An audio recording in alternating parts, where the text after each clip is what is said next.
La palabra Ecuador viene de equidad. Es la línea que divide un círculo en dos mitades. Aunque como república solo va a completar 200 años de existencia, la historia del Ecuador es intensa y milenaria. A pesar de que su nombre viene de igualdad, es uno de los países más inequitativos de América Latina. Más de 5 millones de ecuatorianos viven en la pobreza. Casi 3 millones han emigrado. El 10% más rico de la población obtiene 60 veces más ingresos que el 10% más pobre. Las cifras ayudan a entender, pero tratar de saber cómo son los ecuatorianos es más complicado. Es más complicado porque se trata de hablar de nosotros. Y cuando un ecuatoriano dice nosotros, es difícil saber a qué se refiere. Cuando pienso en un ecuatoriano, ¿en qué pienso? ¿En alguien como yo, como León, Iván, Doménica? ¿O más bien en gente como David, José Luis, Fidel o Lindbergh?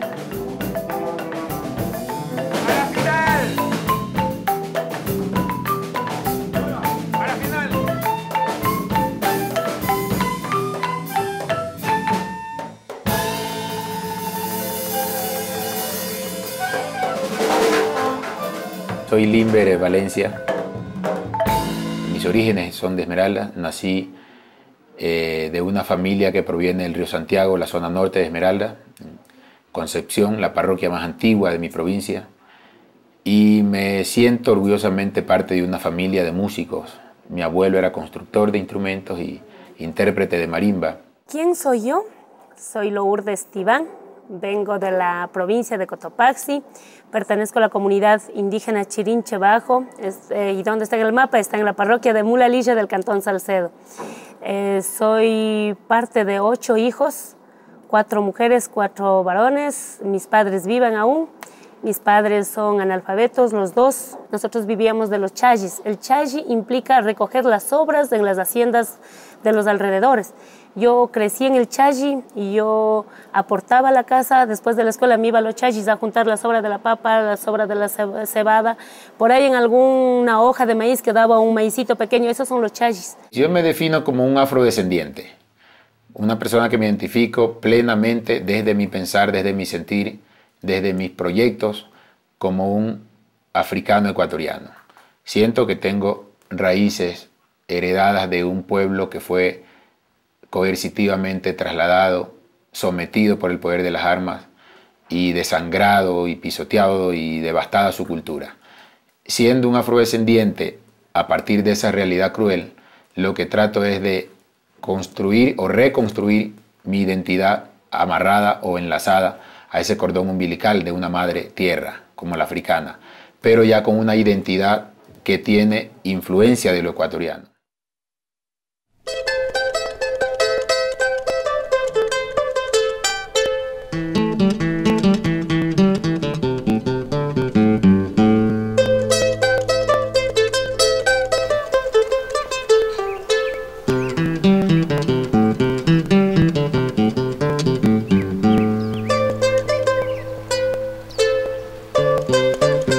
Cuando supe que estuve embarazada, ya quería establecerme. Pero desde que supe la presencia de Mo, yo quería ser yo mismo. Yo quería hacer lo que yo quiero dar a mi hija, y era esta finca. Y el tema de idioma, o sea, todo el mundo me dice que sabiendo japonés sirve para futuro. Ojalá que sí, pero más bien yo quiero que ella sepa su raíz. Y es una tristeza si ella no puede comunicarse con la gente en Japón, más que todo con mi familia de allá. Mis padres no saben hablar castellano. Si es que no aprende ahora que está pequeña y no aprovecha el idioma quichua, no va a aprender y no va a poder comunicarse con mis abuelos, ¿no? Entonces, es lo más importante, ¿no? Que se pueda comunicar con la familia. Es por eso que yo le hablo en quichua y ella habla en japonés, ¿no? O sea, siempre hablamos a ella, siempre le hablamos en nuestros propios idiomas. yo no sabía lo que es castellano, ¿no? Español, yo no sabía nada, ¿no? Hasta mis 5 o 6 años yo no sabía hablar eso. Solo quichua con mi mamá, con mi papá en quichua. Y cuando yo entré a una escuela de la comunidad, aprendí, ¿no?, a hablar con los amigos, con la profesora, aprendí a hablar castellano. En ese entonces, en esos años, ¿no?, era prohibido en las escuelas hablar quichua, que nos pegaban con la regla, nos daban en la cabeza, en la espalda, nos daban un reglazo cuando hablábamos con los amigos así en quichua, ¿no? Y viene otra historia que ustedes no la saben, que mi mamá es producto, y ahí sí pongo un paréntesis, solo mi abuela lo dirá, si hizo por amor, si el patrón le violó, hizo por necesidad, porque mi mamá es hija, no les digo los apellidos porque aquí está involucrado a todos, pero es hija de un mestizo de muy alto nivel, de los hacendados de primera, de la época de la hacienda, de la época de los españoles. Mi abuelita, indígena, quichua hablante, fue cocinera de estos hacendados y ahí salió mi mamá. No importa que seamos mezclados porque puros, ya no hay. O habrá en reducida cantidad. Y cuando se iba a morir este patrón, le llamó a mi mamá que se vaya en el tren hasta Ibarra y le dio una escritura, dijo, ¿qué quieres? Le he dicho a mi abuelita, ¿quieres apellido? ¿Quieres educación o quieres tierra? Mi abuelita dice que dijo, nos estamos muriendo de hambre, queremos tierra, patrón. Y le dio la escritura a mi mamá y la escritura dice a favor de Adela Guala que le dejen donación, nada más. Le dio, no sé, vergüenza, le dio cosas, decir, le dejo 1 hectárea de tierra a mi hija violada o a mi hija que le quise o a mi hija, no sé. Eso dejémosle a la historia. Pero esa es mi mamá.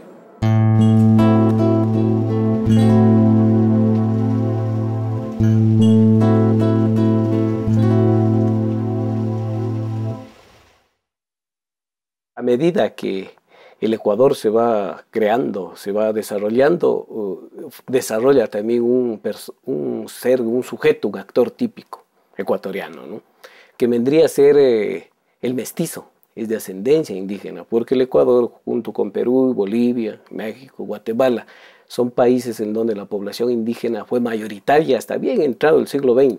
Las poblaciones no indígenas eran minorías. Pero lo curioso es que a mediados del siglo XX los censos nacionales empezaron a indicar que la población mestiza ya empieza a ser la mayoritaria y al mismo tiempo indican que la población indígena es minoritaria. De pronto en los censos oficiales la población indígena se esfuma, desaparece. Sí tiene nombre japonés también. ¿Cómo se llama? Es Sakurako. Eso quiere decir niña de flor de cereza. Y flor de cereza es flor nacional de Japón. Y yo quería que ella entienda la belleza de cultura de Japón. O sea, como un país, Japón. Por eso yo decidí a poner ese nombre como segundo nombre. Bueno, era complicado, ¿no?, conseguir ese nombre. Estábamos busca. Y hasta no estar con la hija casada así o esperar una hija, no se me ocurría nada como no poner nombres quichuas, ¿no? Para mí era un nombre común, cualquiera, ¿no? Pero ya después, cuando supimos que estaba embarazada la hija y íbamos a tener una hija, buscamos. Moyo quiere decir semilla. Eso, en semilla hay mucha vida, es lleno de vida y siempre hay posibilidad de germinar. Y ese sentido tiene ese nombre, Moyo. Y Moyo ha sido conveniente para mí porque no sonaba tan raro en japonés tampoco. O sea, mis papás no se sienten muy raro a llamar a su nieta Moyo. Duérmete por fin, Carlos Santiago. Duérmete tranquilo, Pedro Andrés. Hace 20 años, 2 adolescentes desaparecían en manos de la policía. Terminaba el gobierno del empresario derechista León Febres Cordero que reprimía a sangre y fuego cualquier intento de oposición y toda expresión de rebeldía.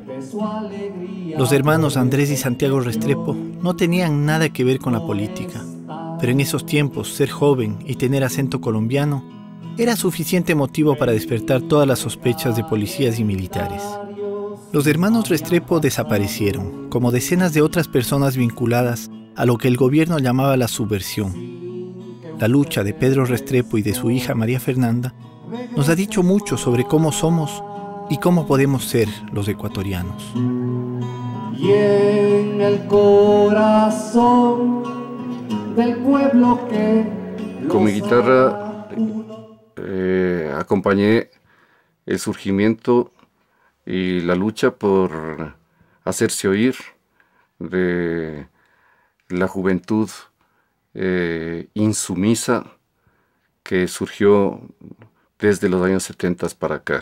Fue cuando descubrí que con mi guitarra podía también acompañar los procesos de insurrección política, dado que fue cuando no solamente Quito, sino el país entero le puso el punto final a la dictadura militar, hasta que desde el año 89 conocí a la familia Restrepo.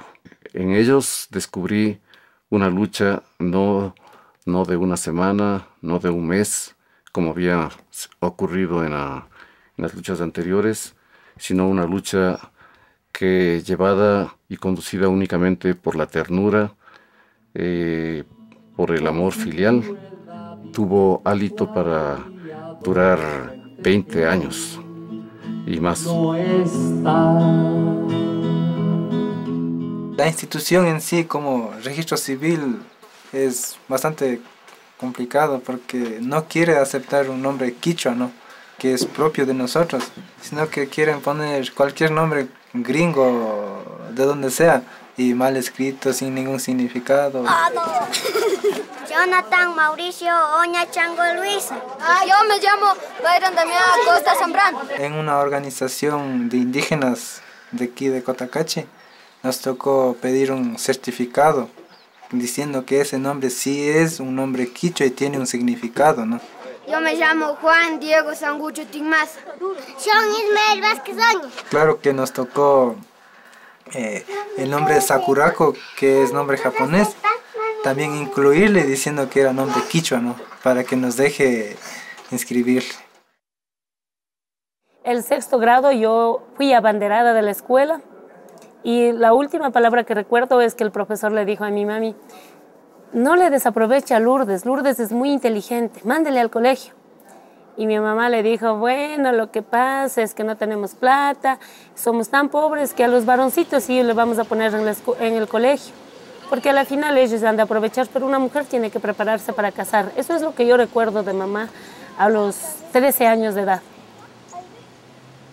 Hasta que me enteré por una amiga en la minga de la comuna, me fue una minga, yo tenía 14 años, ya podía ir a la minga.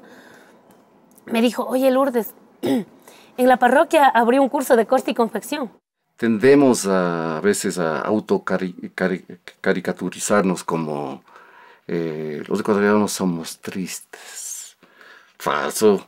Los ecuatorianos somos bastante alegres cuando queremos. Hay muchos ecuatorianos que somos bastante alegres. Habrá ecuatorianos que somos tristes. Si tenemos comportamientos comunes y ciertos rasgos, no sé si llamarlos raciales, que nos han sido legados de nuestros comunes ancestros, ¿no? Fundamentalmente la sangre indígena que nosotros tenemos mucha honra en gran proporción. Eso es lo que quizás nos hace reconocibles cuando estamos en un país extranjero y tú en una cierta multitud te pones a mirar allá en Nueva York, allá en Madrid, allá en Barcelona y dices: aquel, ese es ecuatoriano. Oh, sí. Hay la cara que la gente mira y piensa que es como rasgos más andinos, como la gente piensa que debería ser yo más bajito, más moreno, o la imagen que tienen del típico ecuatoriano, lo tienen por, no sé, un estereotipo de persona física, no de cultura ni de corazón. Y yo no tengo esa cara. O sea, cuando me pongo a pensar en lo que es Ecuador para mí, no es solamente lo de familia, no, es todo, el sonido de la gente vendiendo fruta por las mañanas, andando en sus camionetas ahí vendiendo todo, de melones, todo tipo de fruta que es de ahí, las sopas, el olor del almuerzo preparándose a mediodía, los sonidos que hay en la calle que aquí no se escucha tanto, la forma de, no sé, que todo va a un paso más lento. Sí, puedo decir muchas comidas que me encantan, pero y las músicas, las fiestas de pueblo que hay ahí, hay un cierto nostalgia de lo que es la música andina, que te toca mucho más al corazón que lo típico, no sé, la música más alegre de aquí de España. Lo de Ecuador es un poco más melancólico, pero más que te llega más al corazón. La vida era tan linda porque creí que iba a tener una profesión digna, el de costurera. Y así fue. Aprendí a trabajar de costurera. Me dieron que haga una prueba con un pantalón. Imagínense pasar de máquina de pedal, de esos de a pie, de estar así, con esas que topas y se te va la...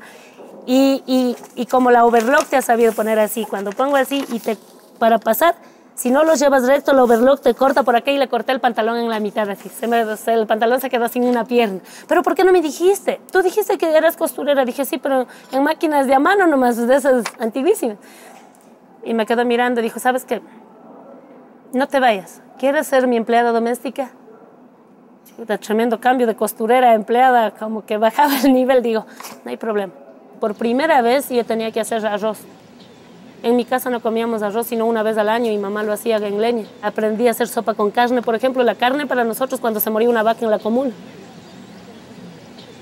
En la adolescencia había visto ya muchas cosas al ir desde mi casa allá en San Marcos, en pleno centro de Quito. Tenía que pasar siempre por la Plaza Grande. Ahí quedaba y queda todavía el Palacio de Gobierno. Constantemente veía que estaban soldados y yo preguntaba, ¿y qué pasa aquí? Y me decían, hubo golpe de Estado. Eso me fue configurando en la cabeza una película de lo que era mi país, ¿no? Un país de constante agitación política, un país activo políticamente, un país inquieto políticamente, un país disconforme políticamente.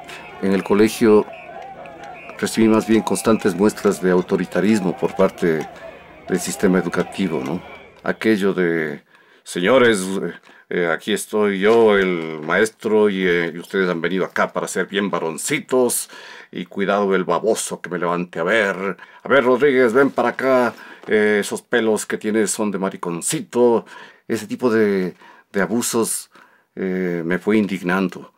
Y cuando por fin, ya crecido, pude manifestar mi pensamiento hacia los 15 años, fue para decir basta. Y mi forma de decir basta fue empezar yo también a dejarme el pelo largo. Ahora sí le meto, con cero problemas, cero lo violento, para que me entiendan y usen el cerebro. Son la gente de arriba que nos discrimina, muchos ya lo saben, pocos no les interesa. Yo suena que soy guayaquileño, y si te lo dije soy ecuatoriano, porque te lo dije y es que soy del gueto. No busco países para buscar un sueño, yo por en mi tierra soy ecuatoriano. Creo que en la actualidad, debido a este resurgimiento indígena, se está reelaborando el discurso identitario, porque en realidad la identidad es un discurso, son un conjunto de ideas acerca de lo que creemos que somos. Entonces creo que se está reformulando este discurso identitario, se está reelaborando nuestra identidad de mestizos, ¿no? Y creo que ahora el mestizo reconoce sin temores ni miedo sus ancestros indígenas, ¿no? Hay una valorización de lo que podríamos llamar los elementos de la cultura tradicional, La gastronomía ha servido como una seña de identidad importante. Las hablas populares son otras. Lo que es la música tradicional. La música tradicional vemos ahora que hay unos fenómenos interesantísimos en las nuevas culturas juveniles, urbanas, que están retomando, volviendo a los ritmos tradicionales y los están fusionando con elementos de las culturas más contemporáneas, más urbanas. Si eres de mi patria, vamos y alza mano. Levanto mi autoestima cada vez que yo le canto. La persona que decora siguen luchando tanto en su tierra, no buscan viajar afuera. Y es que somos como somos y vivimos nuestro modo, guerreando en esta zona. Yo buscando la manera que el mundo florezca. Bien, yo nací en Ambato hace 82 años. De modo que era otra la ciudad de la que es hoy. Y bien, iba de mi casa a la escuela, y la escuela fue, creo que para todos, entonces no había jardines de infantes, el primer contacto con los demás, porque la familia prácticamente no constituyen los demás. Además, mis padres fueron libaneses, de modo que tenían otra cultura, aunque mi madre llegó muy pequeña a Ecuador. Yo lo indígena, digo, es un sentimiento. Porque también puedes encontrar indígenas que todavía hablan quichua y utilizan la vestimenta, pero que ellos tienen vergüenza en un censo de decir soy indígena. Por eso el censo del 2001 dice que somos del 6.8%, o sea, casi nada. En cambio, el afroecuatoriano es 5.8, casi 6. Pero en cambio, el censista no te preguntó qué eres. Le vio la cara que es afro y te puso negro. Y nadie por sí solo te va a decir yo soy indígena. Yo he tenido que llevar un proceso, y no un proceso individual. Es un proceso colectivo. Si no tuviera detrás un semejante movimiento indígena como el del Ecuador, difícil que yo haya dicho soy indígena en el Ecuador. Pero como sé que hay una lucha colectiva y parte de ese colectivo soy yo, somos indígenas y no nos sentimos desamparados. Hoy sentimos el orgullo de decir somos indígenas y queremos defender los derechos de los pueblos indígenas. El levantamiento del 90 no se dio porque salió el Espíritu Santo o alguien convocó, dijo y ahora empieza el levantamiento. No. Sino porque el problema de las tierras y territorios, y porque la discriminación, y porque el racismo, hasta hoy sigue siendo uno de los temas, compañeros. Ahora hay que discutir qué es el Estado, para qué sirve el Estado, qué es lo que debemos hacer nosotros, compañeros. A nosotros nos dicen organizaciones. En el Código Civil somos corporación, la CONAIE. Nosotros, compañeros y compañeras, esto sí llevemos para discutir con cualquiera. Somos naciones. Somos naciones porque tenemos territorio, porque tenemos idioma, lengua, porque tenemos historia propia, porque tenemos nuestra espiritualidad propia. Por eso, con mucha fuerza, y en la nueva constitución política estamos diciendo el Estado plurinacional, compañeros. Lo que ha ocurrido en el Ecuador es que justamente por el hecho de que estos pueblos y estas culturas distintas no fueron extinguidas, no fueron masacradas, el hecho de que el hispanohablante tenga que relacionarse permanentemente con el indígena, con esa parte rechazada, con esa cultura denigrada, hace que luche más frontalmente contra ella. Entonces es un problema que todo el tiempo nos está dando vueltas en la cabeza. Es una cosa sobre la que todo el mundo tiene necesidad de hablar, un tema a flor de piel.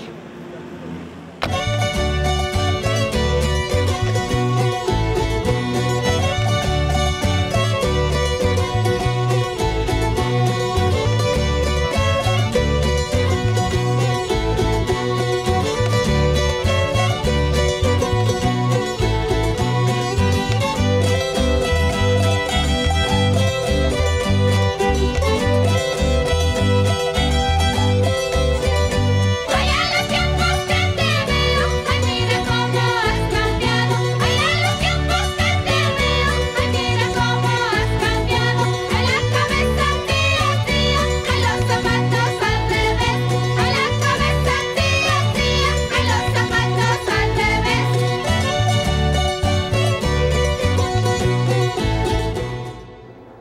A los 18 años y medio, por primera vez el Cantón Salcedo decide hacer la elección de la campesina bonita. Bienvenidos Barrio Centro a participar de este torneo galante de elección, coronación y exaltación de su soberano.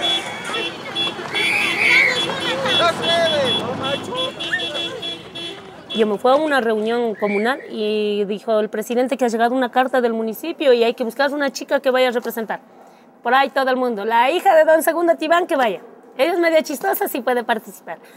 Bueno, la comuna dijo que sí, ya. Y yo llego a la casa y digo, mamá, me dijo la comuna que tengo que ser reina. Uy, otra sacada de la casa. Que sí, guaricha, perra, que no tendrás que hacer. Eso es para los michos. Los michos son los mestizos, ¿no? Eso es para los michos. Es para los que tienen plata. Una reina tiene que tener plata. ¿Y cómo vas a hacer eso? El hijo del mayor importador de Ambato en aquella época era el dueño de la pelota. Y él decidía quiénes podían darle un puntapié o tocarla y quiénes no. De modo que comencé a tener una apreciación de lo que era la exclusión por razones económicas. Y como él decidía quién podía jugar o no, los que no podíamos jugar también éramos los otros, que es un concepto que a mí me preocupa, me ha preocupado toda la vida. Tengo desde entonces la impresión, ahora la certeza, de que en el Ecuador el otro no existe. No existe en la medida en que no se lo respeta, no se lo ve. Y creo que se ha formado así en el Ecuador un sentimiento de inferioridad generalizado. Y cuando alguien trata de superar ese sentimiento, pasa al otro extremo, la agresividad, la violencia. Lo cierto es que me tocó pasar en el número 14 porque las 13 ya tenían su orden y ir repasando y cómo tienen que hablar y tal. A ver, un aplauso especial para María Dionisia Choloquinga.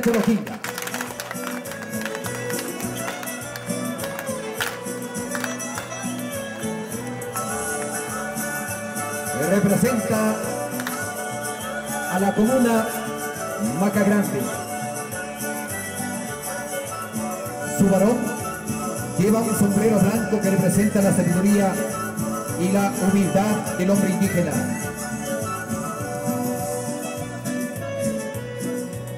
Una camisa y pantalón blanco que representa la libertad. Un poncho color rojo que representa la sangre que derramaron los pueblos indígenas.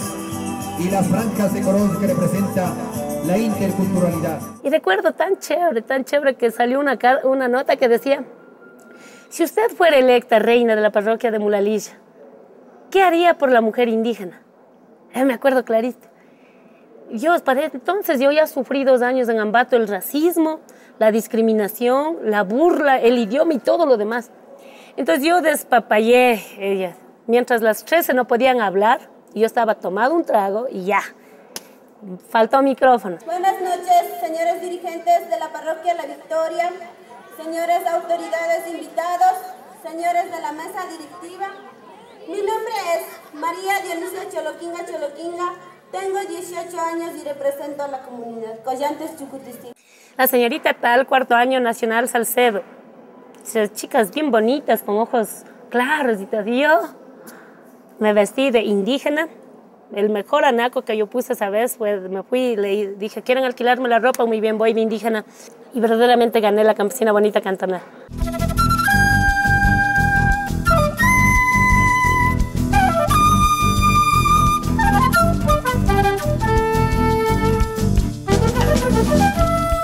Las personas nunca decimos que somos un cuerpo, decimos que tenemos un cuerpo.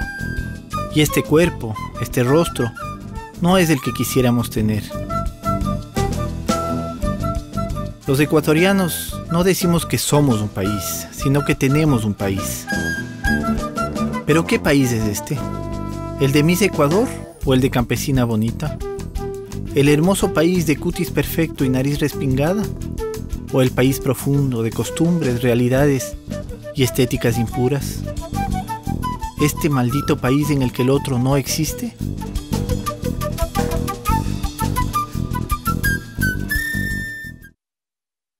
Yo vengo de una segunda familia. Mi papá se llamó Carlos Ayoví, mi mamá Manuela Gerazo. Yo nací al frente de Borbón en un lugar que se llama La Playita. Como mi papá ya había tenido su primera familia, ya tenía sus hijos grandes, porque mi papá y mi mamá, ellos eran del 1800. Ya. Entonces ya, pues los hijos de mi papá vivían en este río que se llama Cayapa, donde viven los Cayapas.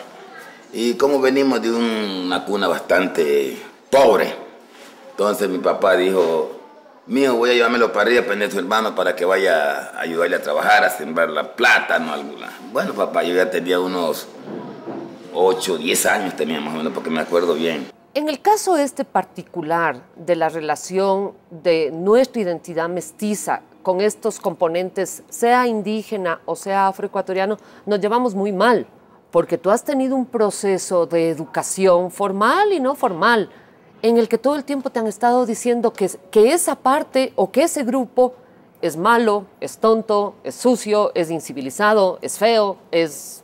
O sea, el conjunto de males humanos reposan en ese grupo. Y entonces, ¿a quién le gusta tener semejante cosa horrible dentro de uno? Entonces, es una identidad que ha vivido rechazando esa parte de nuestro ser, de nuestra cultura, de lo que sí somos. Este es el nuevo show de Jaime Enrique Aymara.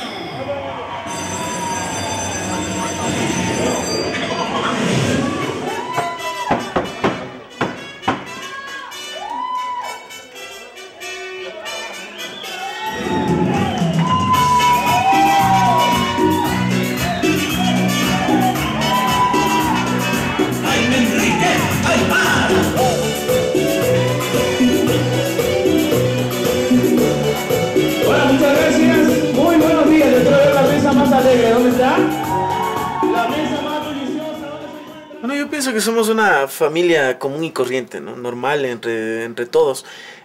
Nacimos de un barrio de los más céntricos, de los hasta cierto punto los pesados, no peligrosos, los más pesados, como se puede decir, de San Roque. De lo que yo sé, decían que el apellido es bolivariano. Boliviano. Boliviano. Que el apellido es de allá. El papá...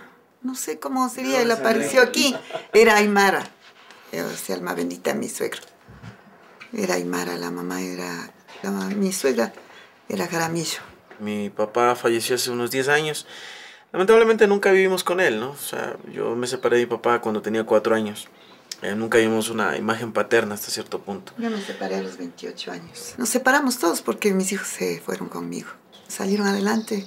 Lo único que yo doy gracias a mi Dios de que me dio unos buenos hijos. Se guiaron por un buen camino. Tenemos una costumbre de evadir la responsabilidad personal.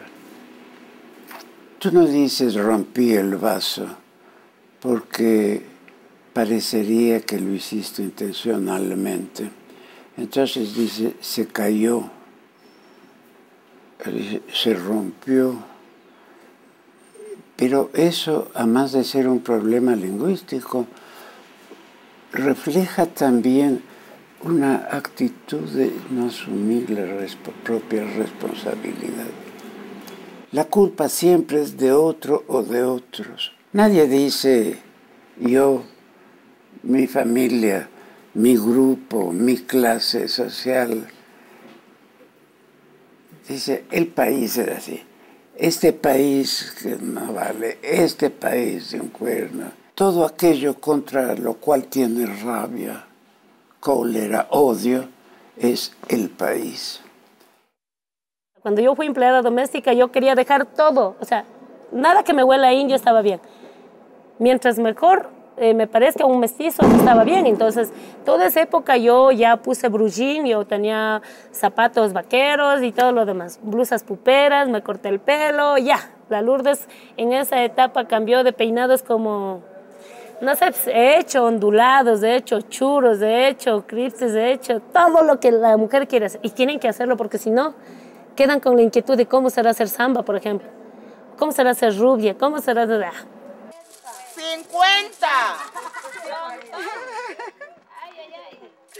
74.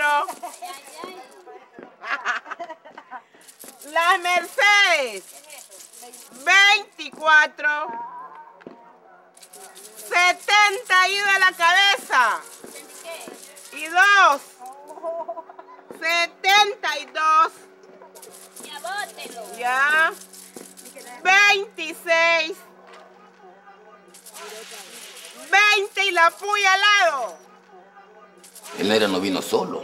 Los que arrimaron con Alonso Raúl de Illesca. Desde a poco el negro se mataron allá afuera. El negro ha sido malo desde que nació, hombre. Venían en el barco todos ahí compañeros y allá se formó la rebelión y se tiraron al agua, se descabezaron y se mataron. Fueron pocos los que arrimaron a tierra. Y esos que arrimaron a tierra, los que arrimaron aquí a las costas de Esmeralda y se comieron la comida de los indios, tomaron el agua. Ya cuando se sintieron bien, optaron por hacer ya suya a las indias. Entonces ya cuando los indios varones cogieron las armas para venir a defender a las mujeres, ya ella ya era mujer de los negros. Por eso Esmeralda se convirtió en una república de sambo, que es el mulato. Por ahí va la cosa. No sé otro que le diga, pero yo hasta ahí puedo decirle porque hasta ahí sé. Andarele, andarele, andarele, vámonos. Andarele, andarele, andarele, vámonos. A la orilla de ese río, andarele, vámonos. A la sombra de un laurel, andarele, vámonos.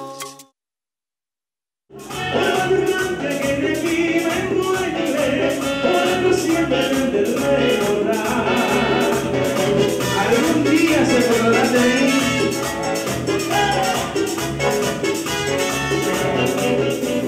Yo creo que el éxito fue el ponerle la interpretación a un tema alegre, una interpretación triste.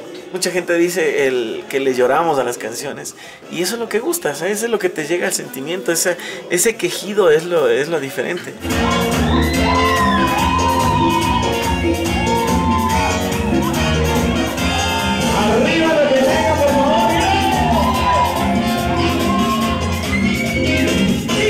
La música que nosotros hacemos no llega solamente a un nivel, como mucha gente piensa, a un nivel medio bajo. Llega a todo estatus social, a todo nivel.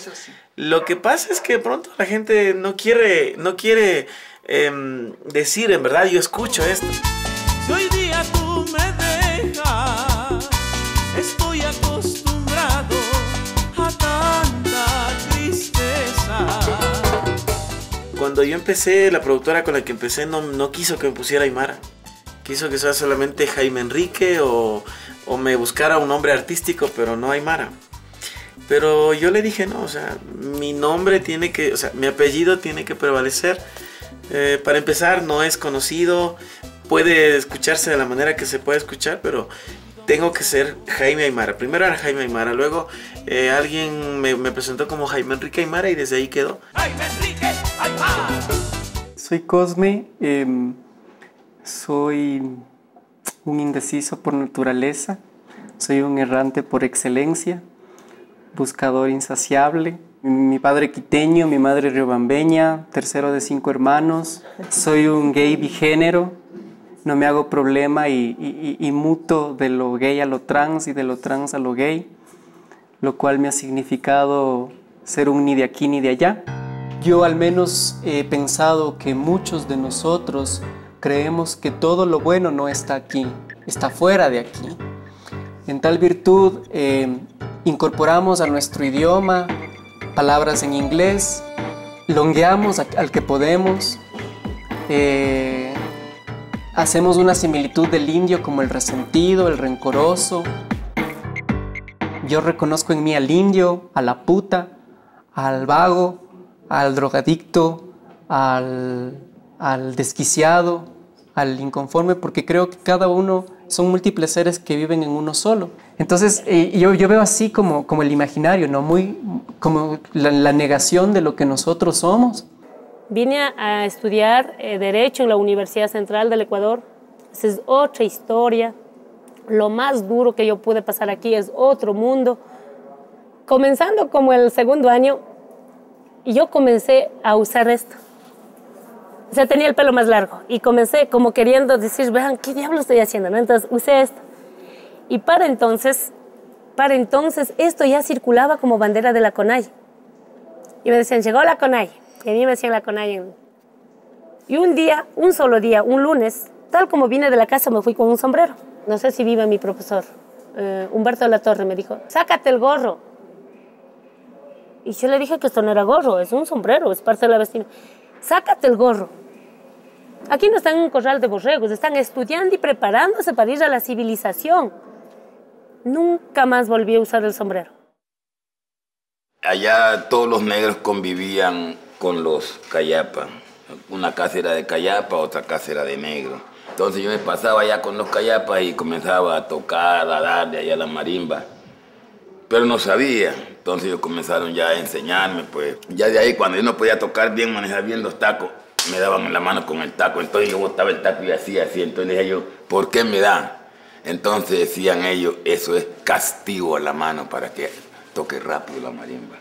Cuando ya tuve los 16, 17 años, que ya me vine de allá, ya entraron las compañías bananeras, que llevaban a me dar las tralas, un bambico, la estándar, Como yo era joven, estaba entero, un señor me consiguió trabajo para ser motorista. Entonces, cuando esta gente se reunía, hacían sus bailes populares. Pero quien tocaba aquí la marimba en Borbón era un señor Pancho Cuero, un veteranito, tenía unos 80 años, que en paz descanse. Entonces yo le dije, don Pancho, yo le ayudo. ¿Y vos sabés tocar, muchacho? Le digo, preste y verá, pues. Ya después, me dice, sí, acompáñame. Entonces, él tocaba en la parte de adelante, en lo agudo, y yo tocaba en la parte grave. No demoró mucho tiempo y campaneó don Pancho, se fue. Bueno, cuando ya vino la fiesta del 23 de noviembre, dijeron, ¿y ahora quién toca la marimba? Entonces tiene que tocar a Guillermo, pues. Allá me fueron a buscar. Ya yo me hice grande, porque ya yo era el único que debía tocar aquí la marimba, aquí en Borbón.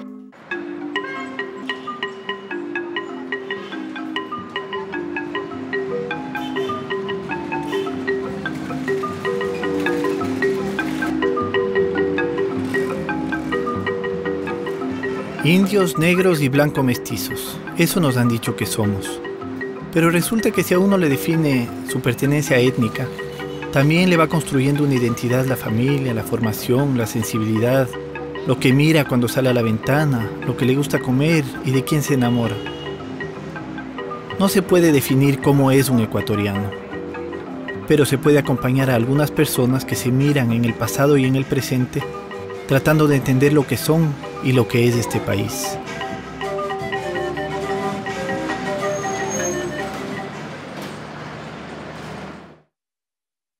Cuando a mí me hablan de comunidad gay, yo sí como que busco en el baúl de los recuerdos y solamente encuentro el vacío, porque en realidad no creo que haya una comunidad. Lo que hay son cajas grandes con música, en donde 200 personas los pueblan el viernes y el sábado, y de lunes a viernes son totalmente invisibles. Entonces ya a esos sitios se les llama, es que aquí sí puedo ser como en realidad soy. O sea, qué mierda, o sea, sé cómo tú eres en todos los espacios. Si es que tú no cambias, o sea, la sociedad no va a cambiar nunca. Y la sociedad no va a crear una ley por carilindo, por bonito, por bien vestido. O sea, déjate de cojudear. O sea, puta, respétame a pesar de que soy gay, pero tengo otras cosas que te puedo mostrar. Este abanico de posibilidades es lo que yo soy. Y conóceme desde aquí. Y conversemos, ¿no? Y sentémonos. Y ya no nos enfrentemos. O sea, ya no me mandes a la mierda. Estoy cansado de mandarte a la mierda. Y más bien comencemos a construir. Sufrimos, todos hemos sufrido.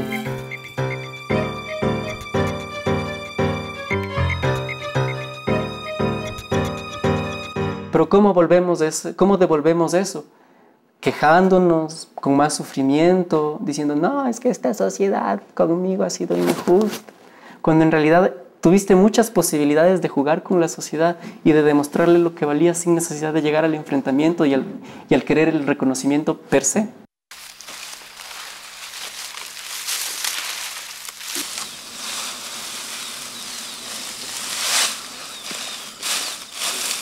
Y otros negros se vinieron con los padres Cabello, no los jesuitas los Cabello. Estos negros no se vinieron aquí a la costa, estos negros fueron y se instalaron en el Valle del Chota. Ellos también vienen de allá, así es que es la historia. Los del Chota vinieron con los curas a trabajar en las zafras, ganando 2 reales, 4 reales. Hacienda, esto era hacienda, no llamaba comunidad. Llamaba hacienda. Los patrones que han comprado esto. Los jesuitas, han sido jesuitas, padres, sacerdotes han sido. Entonces, y ahí les han derrotado. Y los padres jesuitas han traído un santo que le tenemos aquí de patrono, que se llama San Francisco Javier. Existe todavía el santo. Él es el patrono de la comunidad de Chalhuayaco. En las canciones afro, músicas afro, hay una música de bomba que dice: terminó la Santa Misa con un canto de alegría, terminó la Santa Misa con un canto de alegría, para la Virgen María, Señora del pueblo mío, para la Virgen María, Señora del pueblo mío, oh María la bendición, para esta tierra querida, oh María la bendición, para América Latina, oh María la bendición, para esta tierra querida, oh María la bendición, para América Latina. Por eso te identificas como el caballo del negro, por eso te identificas como el caballo del negro, sacrificada en pobreza y esclava por injusticia, sacrificada en pobreza y esclava por injusticia. Oh María la bendición, para esta tierra querida, oh María la bendición, para América Latina. Lo cierto es que México fue historia para mí. Pasé ahí agosto, septiembre, octubre. El 2 de noviembre yo regresé. 3 meses. Un diplomado en Derechos Humanos sobre pueblos indígenas. En 3 meses me convencí que tenía que llegar a recuperar la identidad. Sentar conciencia de que lo indígena no era malo. Sentar conciencia de que lo indígena está adentro y por más que te cambies, yo me fui allá de mestiza, yo me fui con terno, una discusión de todas las clases, el primer día que nos vimos, porque era diplomado para pueblos indígenas. Y claro, cuando yo mandé aval de la CONAI, aval del movimiento indígena, allá dijeron, no, esta chica debe ser indígena y la traímos acá, me parece interesante por formarle. Y en la primera clase el profesor dijo, en el caso de Ecuador, nosotros pensamos que habíamos seleccionado a una indígena. Y me puse a discutir con ellos, dije, sí, yo hablo quichua, yo soy indígena. Y vengo de una comuna y tal. Comencé a discutir y terminé liderando el grupo de la maestría. Me fui a dar clases en la Universidad de Guerrero, en la Universidad Nacional. Nos invitaron, fue lo máximo. Cuando yo digo concebir la historia como el futuro, el porvenir, estoy tácitamente indicando que tenemos que hacerla nosotros. Y eso es válido para la identidad. Yo digo, no es un retrato pintado o una escultura hecha y definitiva, sino que tú le vas añadiendo. Teníamos una tradición corta, pequeña, vinieron los españoles y hubo que pegarle a ese retrato algunas cosas más. Después Se fueron los españoles dejándonos cosas aquí, buenas y malas. Identidad no es algo que uno hereda y se queda ahí, sino algo que uno va transformándola también. Por eso digo que la historia hay que concebirla para el futuro, porque la estamos haciendo ahora.